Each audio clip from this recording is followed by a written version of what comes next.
Всем привет! Сегодня говорим о фильме «Что гложет Гилберта Грейпа». По-другому еще его называют «Что снедает Гилберта Грейпа». 1993 год. Режиссер Лассе Хальстрем. В ролях Джонни Депп, Леонардо Ди Каприо, Джульетт Льюис. Когда-то давным-давно мне очень нравился Джонни Депп. Симпатяга, много кровей намешано, и я стал смотреть все фильмы с его участием.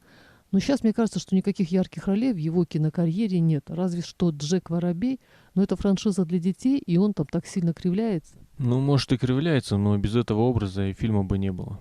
Еще в первой картине, где Деппу была отведена вроде как вторая роль по времени, мне казалось, что надо бы его сделать главным. В общем-то, так и произошло. Хотя мне ни один фильм из серии особо не понравился, а некоторые я даже и смотреть не стал. Так вот, фильм-то я стала смотреть из-за Деппа, а поразил меня Ди Каприо. Прошло 28 лет, и, на мой взгляд, образ ДЦПшника в исполнении Ди Каприо – это лучший образ особенного подростка всех времен и народов в плане достоверности. Мне кажется, что если Ди Каприо и достоин Оскара, то именно за эту роль. Нет, конечно, он одинаково хорош во всех своих проектах. Экспрессивен, напорист, убедителен, и все фильмы с его участием интересны. Но в Гилберте он меня просто убил наповал.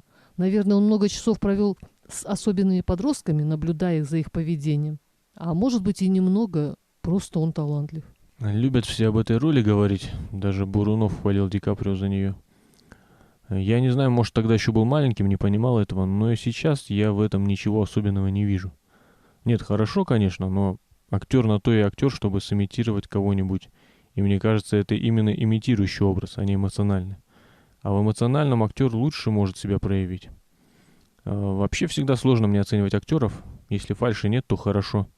А так, чтобы один был намного лучше другого, не знаю. Сам Ди Каприо говорил, что провел с такими подростками всего несколько дней. Я тоже думал, что на это как минимум недели должны уйти, но нет. Может, потому он и хорош, быстро схватывает, выделяет самое нужное. Все говорили, что Ди Каприо украл главную роль у Деппа. Хотя Деппа критики тоже хвалили. Теперь о сюжете в целом. Итак, мать, очень тучная женщина, которая после самоубийства мужа заедала стресс и стала такой неподъемной, что сын боялся, что под ней пол провалится в каркасники.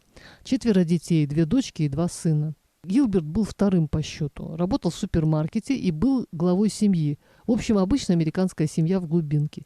Гилберт знакомится с девушкой, и у них завязываются отношения. Девушку играет Джульетт Льюис, бывшая девушка Брэда Питта. В общем, Гилберт разрывается. Отношения с замужней женщиной, которую он хочет прекратить. Новые отношения, мама, под которой того и гляди провалится пол. И особенный братишка, который в силу диагноза требует к себе повышенного внимания.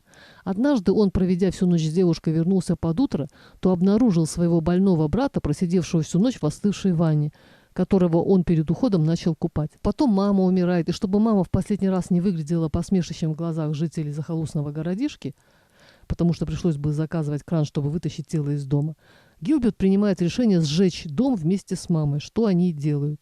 А сами садятся в микроавтобус, девушки Гилберта, и уезжают в другую жизнь, чтобы начать все с чистого листа. Фильм гнетущий.